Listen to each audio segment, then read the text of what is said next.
이 시간 하나님께서 우리에게 주시는 말씀은 여호수아서 11장 21절로 23절입니다.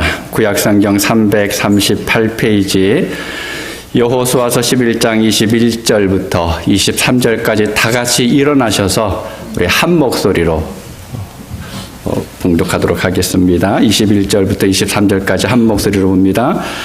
그때에 여호수아가 가서 산지와 헤브론과 드빌과 아납과 유다 온 산지와 이스라엘의 온 산지에서 아낙 사람들을 멸절하고 그가 또 그들의 성읍들을 진멸하여 바쳤으므로 이스라엘 자손의 땅에는 아낙 사람들이 하나도 남지 아니하였고 가사와 가드와 아스도데만 남았더라. 이와 같이 여호수아가 여호와께서 모세에게 말씀하신 대로 그 온 땅을 점령하여 이스라엘 지파의 구분에 따라 기업으로 주매 그 땅의 전쟁이 그쳤더라. 아멘. 자리에 앉아 주시기 바랍니다. 우리 생활의 새벽이에요. 시간이 새벽이면 우리 새벽에 4시, 5시 일어나야 되는데 그것보다는 우리가 살아가는 삶의 새벽을 깨운다 그러면 어떤 상황 속에 있든지 어떤 때에 있든지 우리 하나님 앞에 나갈 수가 있습니다. 날마다 깨우면서 하나님을 바라보는 여러분 되시기 바랍니다. 그 한자 성어에 보면 재괴의혈이라고 하는 이란 말이 있습니다. 그 한자를 그대로 풀어보면 이런 말입니다. 방죽이 개미 구멍으로 무너진다. 그럼 방죽이 뭔지 아세요? 제방을 이야기합니다. 우리가 저수지나 강둑이 그 물에 넘치지 않도록 흙으로 높게 쌓아놓죠. 이제 길게 쌓아놓은 것을 그걸 제방이다, 또 둑이다라고 이야기합니다. 근데 이 거대한 둑이 쉽게 무너지지는 않습니다. 더군다나 개미들이 작은 구멍을 몇 개 뚫었다 그래서 여러분 둑이 무너지지는 않겠죠. 근데 별것 아닌 것, 하찮게 생각했던 것, 사소한 것, 이런 작은 문제들을 무시하고 내버려 뒀다가는 언젠가는 그것 때문에 큰 일이 발생할 때가 있습니다. 무심코 내버려 뒀던 작은 불씨가 집안을 태우는 것처럼 이제 작은 문제 하라고 무시하면서 방치하다 보면 그것이 원인이 돼서 이제 큰 문제가 발생하는 것을 볼 수 있습니다. 그래서 아가서에 보게 되면 우리를 위하여 여우 곧 포도원을 허는 작은 여우를 잡으라라고 하는 이제 이런 말이 나오는데 그런 것처럼 이제 자그마한 정말 다람쥐만한 여우입니다. 그런데 이 여우가 포도원에 들어가서 망치는 것을 막을 수 있도록 미리 그 작은 여우를 잡아두라라고 이야기합니다. 여러분 우리는 사소한 것들을 늘 잘 살필 줄 알아야 합니다. 작은 것이라고 무심코 흘려버리는 것이 아니라 이것을 어떻게 해야 될까 우리는 늘 고민하면서 살아갈 수 있어야 합니다. 그 노예로 있던 애굽을 탈출해서 이제 가나안 땅을 향하여 가고 있는 이스라엘 백성들을 하나님께서 구름 기둥과 불 기둥으로 밤낮 인도하셨습니다. 하나님께서 특별하게 돌보신 거예요. 그런 것처럼 우리가 하나님이 돌보시는 삶을 경험할 수 있는 방법들이 있습니다. 말씀대로 순종하는 겁니다. 하나님께서 가시는 길대로 우리가 따라가는 것입니다. 그리고 우리의 모든 삶의 초점을 나에게 맞추는 것이 아니라 하나님께 집중하면서 하나님만 바라보면서 살아갑니다. 그러면 우리는 하나님께서 돌보시는 삶을 경험할 수가 있습니다. 하나님께서 내게 주신 것을 누리면서 하루하루 살아갈 수가 있습니다. 자, 그런데 여러분, 이렇게 하나님께서 돌보시고 하나님께서 원하시고 하나님이 기뻐하시는 그런 삶들, 또 하나님의 명령을 따라서 살아가는 그 삶이 또 하나님께서 내게 행하시는 것을 기억하면서 살아갈 때 우리의 발걸음이 순탄하기만 하면 얼마나 좋겠습니까? 그런데 어떻습니까? 지금까지 믿음의 삶들을 살아왔었는데 우리가 살아가는 세상은 그렇지 못할 때가 간혹 있다라는 것입니다. 아이들이 학교 운동장에서 신나게 놀죠. 그러다가 넘어지는 아이들이 간혹 있습니다. 근데 살펴보면 뭔가 큰 것에 의해서 넘어지는 것이 아니라 자그마한 돌멩이나 아니면 나무 조각에 걸려서 아이들이 넘어집니다. 그러한 것처럼 우리가 세상을 살아가다 보면 평평한 곳에서 미끄러 넘어질 때가 있습니다. 아무것도 아닌 것 때문에 그냥 걸려 넘어질 때가 있습니다. 이렇게 이런 것을 이야기하게 되면 꼭 이렇게 반문하는 분들이 있습니다. 아니, 그렇게 넘어질 수밖에 없는 인생이라면 왜 굳이 힘들게 하나님 앞에서 살아가려고 몸부림치면서 노력할 필요가 뭐가 있겠습니까? 라고 말을 합니다. 그런데 여러분 기억하시기 바랍니다. 만약에 우리가 그렇게 살지 않으면, 하나님 앞에서 살아가려고 몸부림치지 않으면 우리는 하나님의 백성으로 세상을 걸어갈 수가 없습니다. 아니, 어쩌면 한번 넘어졌다가 다시는 일어나지 못할 수도 있습니다. 사도 바울이 고린도 교회 성도들에게 고린도전서 10장 12절에서 이렇게 말합니다. 그런즉 선줄로 생각하는 자는 넘어질까 조심하라. 우리는 늘 조심해야 합니다. 항상 조심하면서 살아갈 수 있어야 합니다. 우리가 신앙생활을 하면서 우리가 중요하게 생각하고 또 소중하게 여기는 것들을 하나님께서도 함께 소중하게 여겨주시면은, 또 우리가 소홀하게 생각하는 것을 하나님께서 소홀하게 생각해 주신다 그러면 여러분 얼마나 좋겠습니까? 자, 그러면 우리가 신앙생활하기 훨씬 쉽겠죠. 내가 중요하게 생각하는 것만 하면서 살아가면 됩니다. 그런데 정말 신앙생활은 그렇지 않을 때가 많이 있습니다. 대부분 그렇지 않습니다. 아니, 오히려 반대되는 경우들이 더 많이 있는 것을 볼 수가 있습니다. 누가복음 21장에 보면 한 가난한 과부가 성전에서 2렙돈의 헌금을 드리는 그런 이야기가 나옵니다.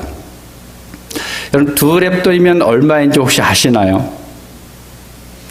아마 예전에 설교를 들으면서 누군가 어떤 목사님을 통해서 들으셨을 텐데, 이 2렙돈이라고 하는 것은 노동자 하루 품삯의 32분의 1이다라고 이야기합니다. 물론 학자에 따라 약간 수치가 차이가 있는데 요즘 하루 품삯이 얼마 정도 될까요? 좀 맥시멈을 한 150불 한번 계산해 보도록 하겠습니다. 하루에 150불을 받는다 그러면 이 2렙돈은 한 4불 70센트 정도 되는 돈입니다. 그럼 4불 70전으로 할 수 있는 게 뭐가 있죠? 뭐 커피 한 잔, 뭐 음료수 하나, 이렇게 이걸 사 먹을 수 있는 정말 작은 정도의 액수입니다. 우리 생각에는 얼마 되지 않습니다. 뭐 객관적인 기준으로 보면 어린 아이들에게도 용돈을 이 정도 주면 아이들이 좋아할까요? 싫어할까요? 아이들도 별로 좋아하지 않는 그러한 액수입니다. 그런데 예수님께서 뭐라고 말씀하셨습니까? 누가복음 21장 3절 4절 우리 함께 읽도록 하겠습니다. 이르시되 내가 참으로 너희에게 말하노니 이 가난한 과부가 다른 모든 사람보다 많이 넣었도다. 저들은 그 풍족한 중에서 헌금을 넣었거니와 이 과부는 그 가난한 중에서 자기가 가지고 있는 생활비 전부를 넣었느니라 하시니라. 아멘. 여러분, 가난한 과부가 정말 많은 금액을 넣었을까요? 여러분, 그렇진 않습니다. 앞에서 말씀드린 것처럼 아주 작은 금액입니다. 그런데 예수님께서 객관적인 기준으로 금액의 적고 많음을 말씀하시지 않았습니다. 예수님께서 보신 것은 그 여인이 어떤 형편에서 드렸는지, 어떤 상황 속에서 드렸는지를 보고 계신 것입니다. 주님은 인색함이나 억지로 드리거나 아니면 다른 사람의 눈을 의식하면서 누군가가 나를 봐주기를 기대하면서 드리는 것, 커다랗게 드리는 것보다 비록 작을지라도 하나님을 사랑하는 마음으로 기쁨으로 드리는 것을 더 사랑하십니다. 또 마태복음 7장 22절 23절에 보면 예수님께서 이렇게 말씀합니다. 그날에 많은 사람이 나더러 이르되 주여 주여 우리가 주의 이름으로 선지자 노릇하며 주의 이름으로 귀신을 쫓아내며 주의 이름으로 많은 권능을 행하지 아니하였나이까 하리니 그때에 내가 그들에게 밝히 말하되 내가 너희를 도무지 알지 못하니 불법을 행하는 자들아 내게서 떠나가라 하리라. 주의 이름으로 선지자 노릇을 했고 주의 이름으로 귀신을 쫓아냈고 주의 이름으로 많은 권능을 행했다라고 이야기하고 있습니다. 여러분, 대단하지 않습니까? 병을 고쳤습니다. 귀신들을 쫓아냈습니다. 하나님의 말씀도 잘 알고 있습니다. 믿음도 다른 사람들보다 더 특출나게 보입니다. 우리가 볼 때는 어떻습니까? 박수 쳐줄 만한 사람들이죠. 그런데 주님께서 그런 사람들을 향해서 뭐라고 말씀하고 있습니까? 나는 너희를 모른다. 내게서 떠나가라. 여러분, 이런 말씀을 보게 되면 우리가 생각하는 것과 주님이 생각하시는 것이 다르다라고 하는 것을 알 수가 있습니다. 오늘 우리가 함께 읽었었던 본문에서 발견할 수 있는 것이 하나가 있습니다. 여러분, 그게 뭔지 아세요? 자그마한 돌뿔이에요. 작은 돌멩이입니다. 아무렇지도 않게 생각했던 것, 대수롭지 않게 여겼었던 것, 그래서 별로 중요하지 않게 여겼었던 일들이 훗날에 올무가 되고 또 걸림돌이 되고 돌부리가 되어서 이스라엘을 넘어지게 하는 것이 되고 말았습니다. 오늘 우리가 읽은 본문은 하나님께서 아브라함에게 주시겠다라고 약속한 그 땅을 주시는데 그 약속이 있은 지 700년 후에 일어난 일입니다. 애굽에서 400년간 노예로 있다가 그곳에서 탈출해서 광야 40년의 생활을 다 마치고 모세가 죽은 다음에 이제 가나안 땅에 들어가서 여호수아를 중심으로 해서 약속의 땅을 정복하기 시작을 합니다. 여호수아가 요단강을 건넌 다음에 그 가나안 땅을 차지하기 위해서 한 7년 정도 전쟁을 치르게 됩니다. 신명기 20장 16절부터 18절에 보면 가나안에 들어가서 해야 할 일들을 하나님께서 이렇게 말씀합니다.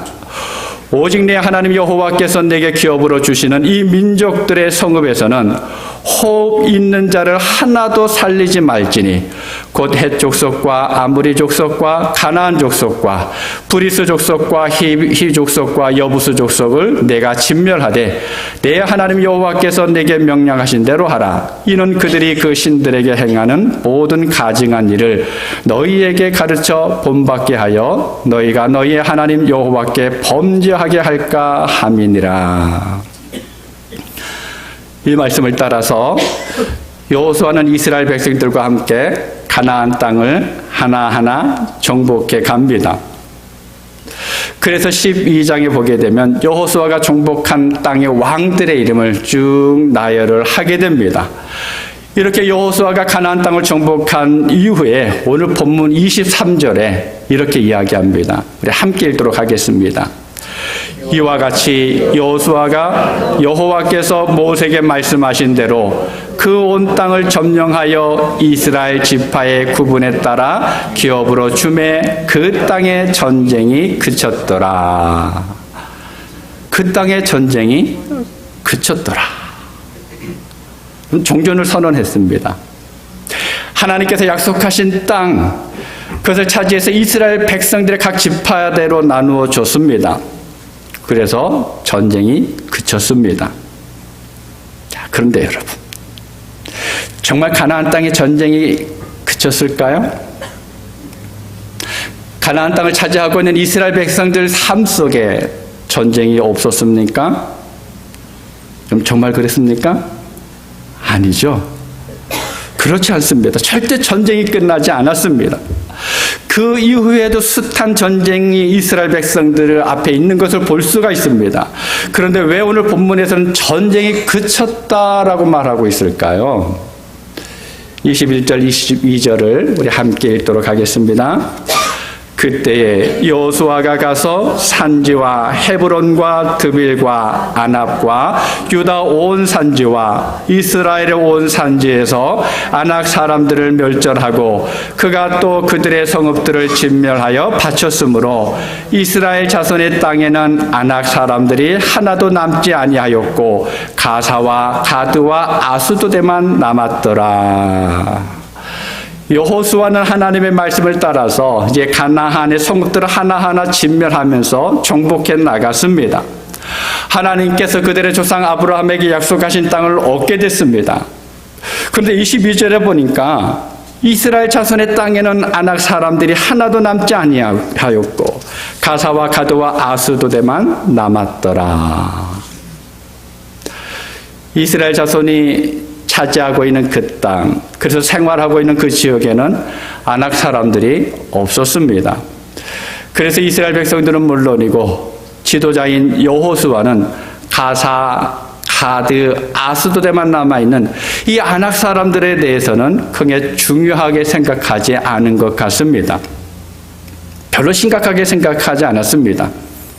얼마 남지 않은 이방인들에 대해서 그까짓까 이라고 하면서 생각을 했습니다. 그래서 23장의 마지막에서 전쟁이 그쳤다라고 하면서 종전을 선언하고 말았습니다. 왜 그렇게 했습니까? 분명히 아직도 남아있는 땅이 있었는데, 아직도 그 땅에 점령해야 될 지파들이 있었는데 왜 종전을 선언했을까요? 가나안 땅의 많은 지역을 정복한 여호수아, 그리고 이스라엘 백성들에게 있어서 가사, 가드, 아스돗에 남아있는 그 일부 지역에만 남아있는, 그것도 산속 깊숙한 골짜기에 있는 이 아낙 자손들이 크게 위협이 되어 보이지 않았습니다. 문제가 되지 않았다라는 거예요. 당장 눈에 보이지도 않고 그 문제가 되지도 않고 그들과는 아무런 어떤 걸림돌이 되지 않았기 때문에 무시했습니다. 아니, 어쩌면 하나님의 말씀을 잊어버렸을런지도 모르겠습니다. 하나님께서 호흡 있는 자를 남겨두지 말라라고 말씀하셨는데 이스라엘 백성들은 그만 몇몇 사람들을 남겨두게 됐습니다. 그런데 그것이 돌부리가 되어서 결국에는 이스라엘이 넘어지는 일들이 생기고 맙니다. 여러분, 어떤 일들이 일어났는지 아세요? 먼저는 가사라고 하는 돌부리입니다. 사사기 16장 1절과 4절을 우리 함께 읽도록 하겠습니다. 삼손이 가사에 가서 거기서 한 기생을 보고 그에게로 들어갔더니 이후에 삼손이 소래 골짜기에 들릴라라 이름하는 여인을 사랑하매. 사사 삼손에 관한 이야기입니다. 여러분 잘 아시죠? 삼손은 이스라엘 사사 시대에 있어서 최고의 사사라고 이야기할 수가 있습니다.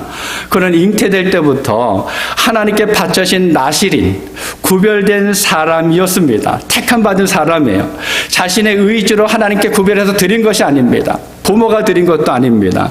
하나님의 뜻에 의해서, 하나님의 인도하심에 의하여서 하나님께 바쳐진 사람이 바로 이 삼손입니다. 삼손의 힘이 정말 셌죠. 그래서 맨손으로 젊은 사자의 입을 찢어서 죽일 만큼의 힘이 있었습니다. 그뿐만 아니라 당시 이스라엘을 괴롭히고 있었던 블레셋을 나귀 턱뼈 하나로 1000명을 죽였던 사람입니다.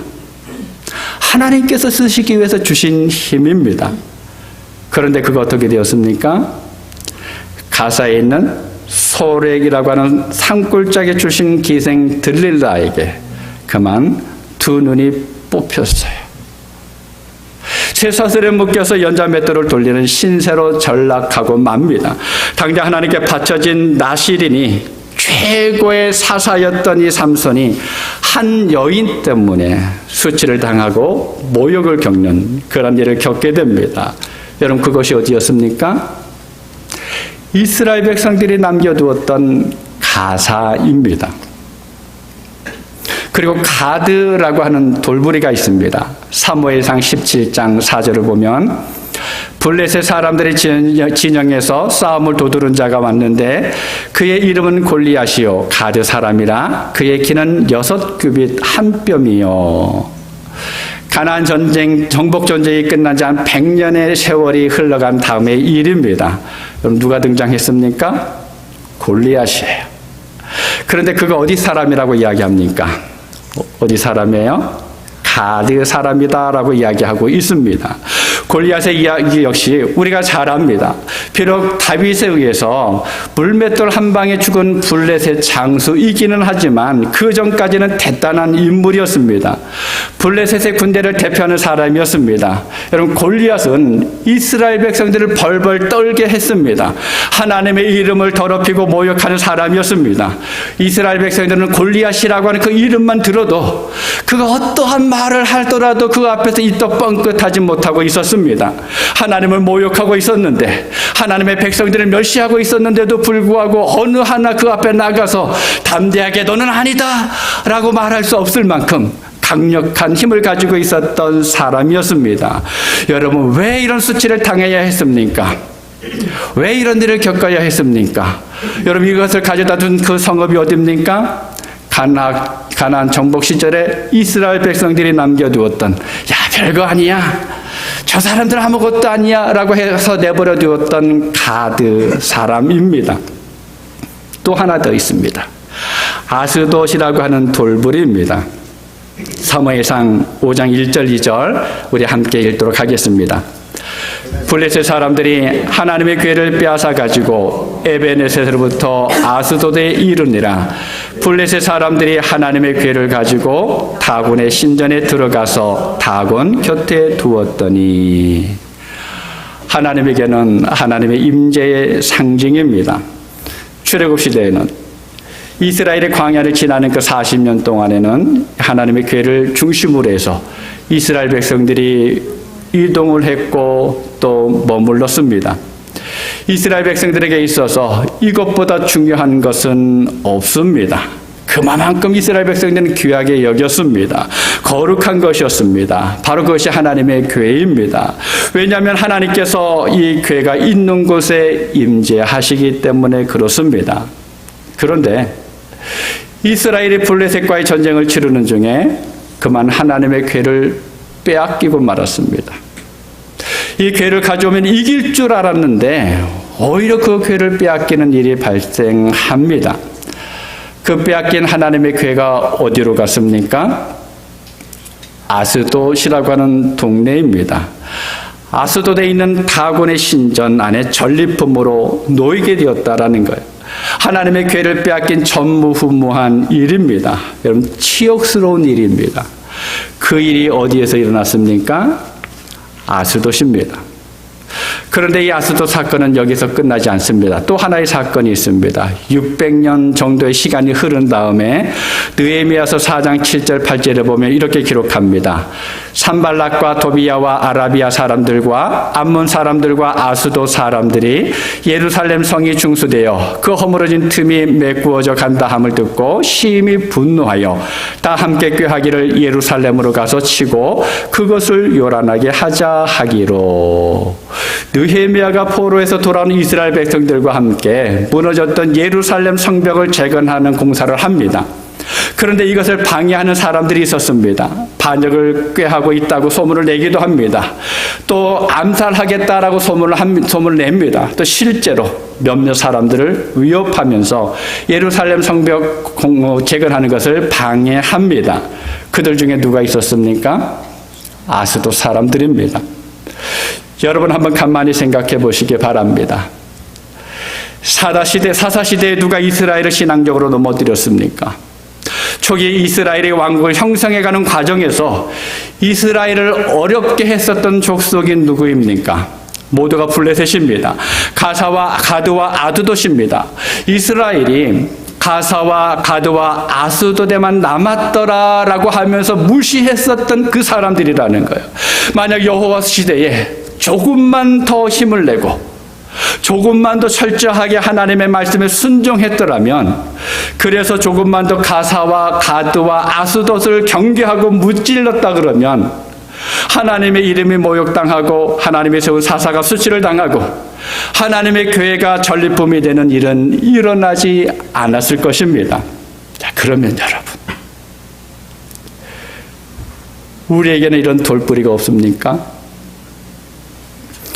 조그만 조약돌 때문에 발을 삐끗했던 때가 여러분 없었습니까? 아니, 평평한 길인데 모래 때문에 여러분 미끄러지신 적이 없습니까?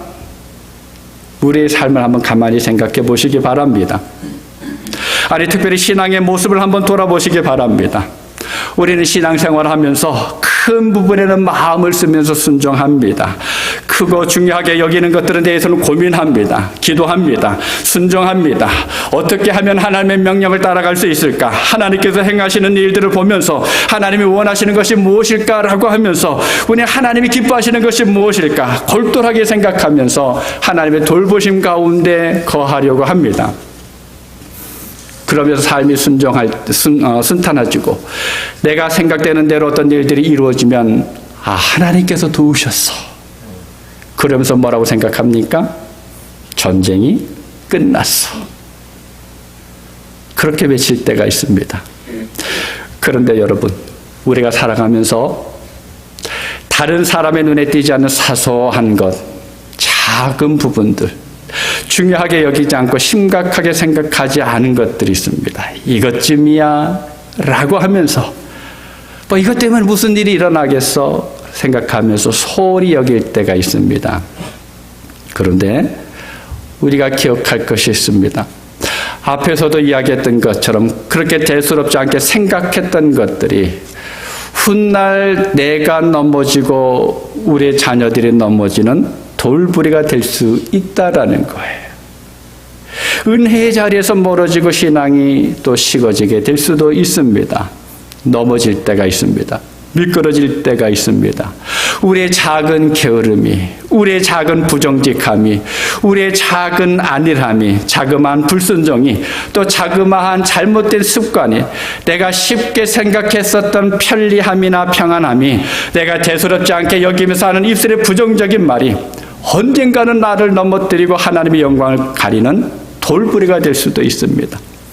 상대적으로 약한 사람, 어쩔 수 없는 사람을 무시하고 외면하는 내 안에 있는 자그마한 교만, 나도 느끼지 못하는 그런 교만이 있을 때, 또 귀찮아하면서 넘어가는 나의 작은 불성실함이 언젠가는 나를 넘어지게 하고 아프게 하는 걸림돌이 될 수도 있습니다. 사랑하는 그레이스 성경교회 성도 여러분, 이제 3일이 지나면 2024년의 첫 번째 달이 끝납니다. 지금 어떻게 살아가고 있는지 나의 삶을 진지하게 돌아보실 수 있게 바랍니다. 삶의 자세가 어떠한지를 한번 찾아보시기 바랍니다. 그러면서 조금만 더 철저하게, 조금만 더 진지하게 하나님의 말씀에 귀를 기울이고 그 말씀에 순종하면서 조금만 더 하나님 가까이에서 조금만 더 신실하게 하나님의 뜻대로 살아감으로 인해서, 여러분, 많은 게 아닙니다. 여러분, 큰 게 아니에요. 한 발자국만 더 나가면 됩니다. 한 걸음만 더 나가면 됩니다. 그렇게 살아감으로 인해서 혹여 나도 모르게 내가 남겨두었던 돌부리로 인해서 걸려 넘어지는 일이 없는, 그래서 믿음으로 승리하면서 하나님의 영광을 드러낼 수 있는 2024년을 살아가는 여러분 되실 수 있기를 바랍니다. 여러분, 큰 것만 바라보다가 우리는 작은 것을 놓칠 수가 있습니다. 이스라엘 백성들이 그랬던 것처럼 가나안 땅이라고 하는 전체를 바라보다가 가드, 가사, 아수도에 있는 얼마 안 되는 그 사람들 때문에 그 후손들은 엄청난 고통을 겪게 되었습니다. 여러분, 우리도 그렇게 될 수가 있다라는 거예요. 올 한 해 살아가면서 지금까지 내가 아무것도 아닌 것처럼 여겼던 것들을 한번 다시 찾아보시기 바랍니다. 혹여 그것을 내가 해결하지 못하고 지금까지 살아왔다 그러면 우리는 그것을 가지고 하나님 앞에 나아가야 합니다. 그 문제들을 해결하면서 나아갈 때 우리는 하나님의 기쁨이 되어질 수 있고 하나님의 영광이 되어질 수 있고 하나님께서 우리 앞에서 행하시는 일들을 우리가 볼 수가 있습니다. 그 은혜의 삶 가운데 거할 수 있는 여러분 모두가 되실 수 있기를 주님의 이름으로 축복합니다. 기도하겠습니다. 아버지 하나님, 하나님께서 은혜 가운데 우리를 붙잡아 주셔서 감사합니다. 우리가 믿음의 삶들을 살아가면서 실수할 때가 있었습니다. 그러면서도 이건 별거 아니야, 이것 때문에 별일이 일어나겠어 라고 하면서 무시하면서 살아왔었던 일들이 있습니다. 아버지 하나님, 용서하여 주옵소서. 이스라엘 백성들이 하나님 약속하신 가나안 땅을 점령하면서 그들이 무시한 것으로 인하여서 이스라엘 백성이 고통을 겪었던 것을 우리가 잠시 생각해 보았습니다. 혹여나 내가 무시했던 것 때문에, 내가 아무렇지도 않게 여겼던 것 때문에, 내가 별것 아니라고 생각했던 것 때문에 우리가 걸려 넘어질 수도 있고, 그것 때문에 하나님 앞에서 우리가 쓰러질 수도 있는 것을 생각합니다. 하나님, 우리 그레이스 성경교회 모든 성도 한 분 한 분들 그 마음속에 자그마한 것들을 보게 하여 주시옵소서. 이 별것 아닌 것으로 인해서 넘어지는 일이 일어나지 않도록 도와주시옵소서. 오히려 그러한 문제를 해결해가면서 하나님 앞에 한 걸음 더 가까이 나가게 하시고, 하나님께서 우리 앞에서 행하시는 놀라운 역사를 보게 하시고, 하나님께서 우리를 통해서 이루시기를 원하시는 그 영광의 자리를 늘 지켜나갈 수 있는 온 성도들 되게 하여 주시옵소서. 그리해서 올 2024년 한 해 동안 믿음 안에서 승리하며 하나님의 영광을 선포하며 주님 앞에 온전히 붙드림 받을 수 있는 우리 모두가 되도록 인도하여 주시옵소서. 우리의 모든 삶의 시간을 주님께 맡겨드리옵고 예수님의 이름으로 기도하옵나이다. 아멘.